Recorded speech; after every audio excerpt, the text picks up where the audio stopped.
प्रिय विद्यार्थियों, online classes में आपका स्वागत है। ये टॉपिक सुमित्रानंदन पंत द्वारा रचित मौन निमंत्रण शीर्षक से अवतरित है।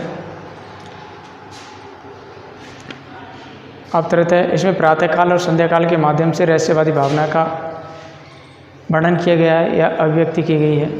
तो देखो, इसको एक बार मैं पढ़ करके सुना देता हूँ। कनक छाया में जबकि सकाल खोलती करिका उनके द्वार, सुरभि पीड़ित मधुपों के बाल तड़प बन जाते हैं गुंजार, न जाने ढुलक ओस में कौन खींच लेता मेरे दृग्मौन। कनक छाया में जबकि सकाल खोलती कलिका उनके द्वार, सुरभि पीड़ित मधुपों के बाल तड़प बन जाते हैं गुंजार, न जाने ढुलक ओस में कौन खींच लेता मेरे दृग्मौन। बिछा कार्यों का गुरुतर भार, दिवस को दे सुवर्ण अवसान, शून्य सैया में श्रमित अपार, जुड़ाती जब में अकुल प्राण, न जाने मुझे स्वप्न में कौन फिराता छाया जग में मौन।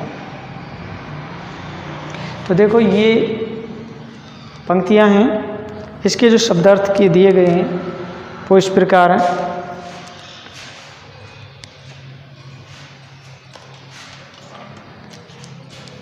देखो बच्चों, कनक कहते हैं सोना को। कनक किसे कहते हैं? सोना।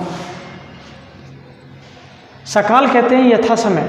काल मतलब समय, सकाल मतलब जो समय सही होता है, जैसे प्रभात काल के समय, तो सकाल का मतलब यथा समय होता है। मधुपों के बाल, मधुप कहते हैं भ्रमर को, बाल माने बच्चे, तो मधुपों के बाल का मतलब होता है भ्रमरों के बच्चे।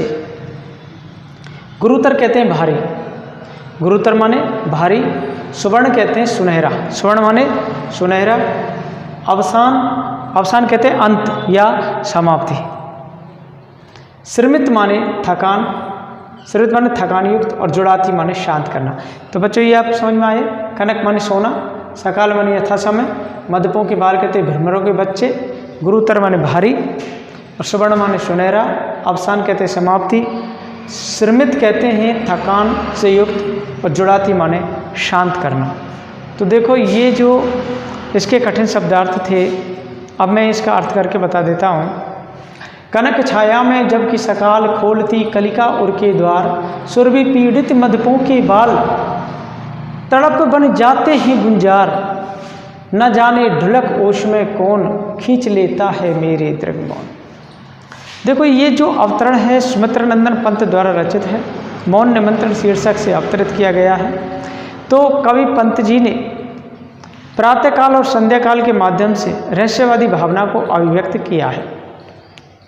अपनी जो रहस्यवादी भावना थी उसको अभिव्यक्त किया है। कवि पंत जी कह रहे हैं कि जब किसी पुष्प की कलिका प्रभात बेला में अपनी पंखुड़ियों को खोल करके खिल जाती है, जब कलिका प्रभात बेला में अपनी पंखुड़ियों को खोल करके खिल जाती है, अर्थात प्रस्फुटित हो जाती है, जब उसमें एक मदोन्मत्त सुगंधित प्रवाहित होने लगता है, उसमें एक सुगंध फैलने लगती है, उसमें से एक सुगंध निकलने लगती है, रस और गंध के प्रेमी उस कलिका का रसपान करने के लिए तड़प उठते हैं। रस और गंध के प्रेमी कौन होते हैं? भ्रमर। और उस कलिका का रसपान करने के लिए तड़प उठते हैं। तो उनके मानस में जो तड़प उत्पन्न होती है, उनके मानस में अर्थात उनके मन में जो तड़प उत्पन्न होती है, उसकी अभिव्यंजना भ्रमर अपनी गुंजार से करते हैं। भ्रमर हैं भौरे, वे अपनी गुंजार से करते हैं। कवि कहता है कि ऐसे मदहोश बनाने वाले परिवेश में, मदहोश कहते हैं ऐसा परिवेश जो कि मदोन्मत्त कर दे, मदहोश बनाने वाले परिवेश में ना जाने कौन आंसू की बूंदों का स्वरूप धारण करके अकेले में मेरे नेत्रों को अपनी ओर आकर्षित करना चाहता है। कवि कहते हैं कि ना जाने कौन ओस की बूंदों के रूप में, ओस की जो बूंदें उनके रूप में अकेले में मेरे नेत्रों को अपनी ओर आकर्षित करता, अपनी ओर खींचना चाहता है। कहने का भाव यह कि कवि की कल्पना ऐसे सुहाने वातावरण में किसी की स्मृति में निमग्न हो जाती है, ऐसे वातावरण में किसी की स्मृति में निमग्न हो जाती है। कल्पना ऐसे सुहाने वातावरण में जो अपनी कल्पना होते हैं किसी की स्मृति में खो जाती है। तो देखो, बिछा कार्यों का गुरुतर भार, दिवस को दे सुवर्ण अवसान। अवसान का मतलब आप जानते हैं, अवसान माने समाप्ति, सुवर्ण माने स्वर्ण। बिछा कार्यों का गुरुतर भार, दिवस को दे सुवर्ण अवसान। शून्य सैया में श्रमित अपार, शून्य सैया में श्रमित अपार। जुड़ाती जग में अकुल प्राण, न जाने मुझे स्वप्न में कौन, फिराता छाया जग में मौन। तो इसमें कवि वर्णन करते हुए कहते हैं कि दिन के अंत होते ही, मतलब संध्या काल होते ही, जब संध्या प्रकट होती है, हो जाती है, तो ऐसे समय में कवि था अपने पूरे दिन के बोझ से मुक्ति प्राप्त करके तथा थकित होकर सूनी सैया पर लेटकर अपने व्याकुल प्राणों को शांति प्रदान करता है, अपने व्याकुल प्राणों को शांति प्रदान करता है। कहने का तात्पर्य यह कि जब कवि सारे दिन की थकान को भुलाने के लिए सैया पर लेट जाता है, सैया कहते हैं अपने सोने का जो बिस्तर होता है, सैया पर लेट जाता है और गहरी नींद में सो जाता है, तब भी नहीं मालूम कि कौन उसे मौन भाव से स्वप्नों के लोक में विचरण कराता रहता है। कौन है जो मौन भाव से स्वप्नों के लोक में उसको विचरण कराता रहता है, उसको पता नहीं।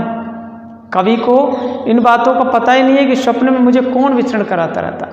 कहने का भाव यह कि कवि दिन भर की थकान के कारण रात को जब प्यारी सी मीठी सी नींद में सोना चाहता है, किंतु उसे सुख की नींद नहीं आती है और वह स्वप्नों की गलियों में भटकता रहता है। उसे सुख की नींद नहीं आती है, स्वप्नों की गलियों में भटकता रहता है। फिर भी उसे ये नहीं पता है कि कौन है जो मेरे सपनों में आकर के मुझे ऐसे इधर उधर घुमाता रहता है, मुझे नए नए स्वप्न दिखाता रहता है। वह केवल आभास करता है पर उस चीज़ को पहचान नहीं पाता है कि मेरे स्वप्न में कौन आता है। तो देखो बच्चों, इसमें ये जो पंक्तियां हैं, इसमें रूपक अलंकार का प्रयोग किया गया है और इसमें सुरभि पीड़ित मदपों के बाल और तड़प बन जाते हैं गुंजार जैसे पंक्तियों में विशेषण विपर्य अलंकारों का प्रयोग भी किया गया है। देखो बच्चों, ये नेक्स्ट पद है पंत जी का। न जाने कौन आए द्युतिमान, जान मुझको अबोध अज्ञान। न जाने कौन आए द्युतिमान, द्युतिमान कहते हैं प्रकाश पंच। जान मुझको अबोध अज्ञान, सुझाते हो तुम पथ अनजान। फूंक देते छिद्रों में गान, आहे सुख दुख के सहचर मौन। नहीं कह सकती तुम हो कौन। अहे सुख दुख के सहचर मौन, नहीं कह सकती तुम हो कौन। तो देखो, ये जो शब्द आया द्युतिमान, द्युतिमान का अर्थ होता है प्रकाश पुंज। क्या होता है? प्रकाश पुंज। अबोध माने जिसको बोध नहीं होता है, भोला भाला होता है, उसको बोलते हैं अबोध। भोली,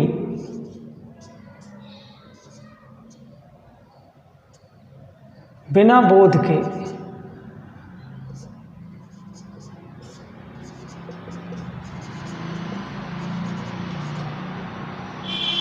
छिद्रों में मतलब कहते हैं रोम, रोम रोम में, सहचर साथी, ये इसके कठिन शब्दार्थ हैं। द्युतिमान माने प्रकाश पुंज, अबोध माने भोली बिना बोध के, छिद्रों में मतलब रोम रोम में, सहचर कहते हैं साथी को, और आहे कहते हैं हे, और सुजाते माने बताते हैं। अब देखो हम इस पद का अर्थ करते हैं। न जाने कौन आए द्युतिमान, जान मुझको अबोध अज्ञान, सुजाते हो तुम पथ अनजान, फूंक देते छिद्रों में गान, अहे सुख दुख के सहचर मौन, नहीं कह सकती तुम हो कौन। देखो प्रस्तुत अवतरण सुमित्रानंदन पंत द्वारा रचित मौन निमंत्रण शीर्षक से अवतरित है। इसमें कवि पंत अज्ञात सत्ता के प्रति अपने भाव लोक को व्यक्त कर रहे हैं। अज्ञात सत्ता के प्रति, इस परम सत्ता के प्रति अपना जो भावना है उसको व्यक्त कर रहे हैं, और साथ में अज्ञात सत्ता की जो प्रकाश पुंज के रूप में कल्पना हो रही है उसको भी बता रहे हैं। अज्ञात सत्ता के प्रति प्रकाश पुंज के रूप में जो कल्पना की जा रही है उसे भी सुमित्रानंदन पंत जी व्यक्त कर रहे हैं। तो देखो कवि पंत सुमित्रानंदन पंत कहते हैं कि प्रकाश पुंज, कहते हैं कि हे प्रकाश पुंज, हे ज्योति के समूह, हे प्रकाश पुंज, तुम न जाने कौन हो जो मुझ अबोध या भोले भाले और अज्ञानी जानकर, मुझे तुम अबोध या भोले भाले या अज्ञानी जानकर अनजान पथ पर चलाते रहते हो। तुम मुझे एक अबोध बालक समझ करके और अनजान पथ पर मुझे चलाते रहते हो। तुम कौन हो? अर्थात जिस प्रकार पिता अपने अबोध अज्ञानी बालक की उंगली पकड़ करके उसे रास्ते पर अपने साथ चलाता रहता है, उसे रास्ते में अपने साथ चलाता रहता है, उसी प्रकार तुम भी मुझे एक भोले भाले और अज्ञानी बनकर सदैव मेरा पथ प्रदर्शन करते रहते हो, मुझे रास्ता दिखाते रहते हो, और तुम उस अनजान पथ पर चलने के लिए मेरे प्राण रूपी बंसी के छिद्रों में फूंक मारते रहते हो। मेरे जो प्राण रूपी बंसी के छिद्र हैं उनमें तुम फूंक मारते रहते हो। मेरे भीतर, मेरे हृदय के अंदर जो नव चेतना का संचार करके मुझे आगे बढ़ने की तुम प्रेरणा देते हो। मेरे हृदय में नव चेतना का संचार करते हो और मुझे आगे बढ़ने की प्रेरणा देते हो। कवि का कहने का भाव ये कि जिस प्रकार रास्ते में चलता हुआ यात्री संगीत के सहारे गीत गाता हुआ,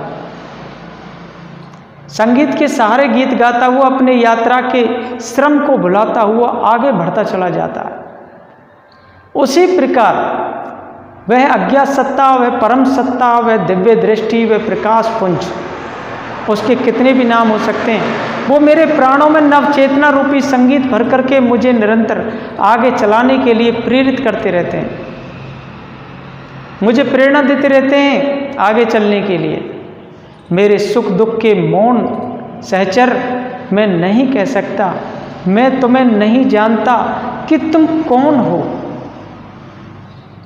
कवि पंत कहते हैं कि वह परम सत्ता, वो अज्ञात सत्ता जो मुझे कैसे कैसे अनुभव कराती है, उसका कोई पता नहीं है, वह कौन है, मैं केवल आभास ही कर सकता हूँ उस चीज़ का।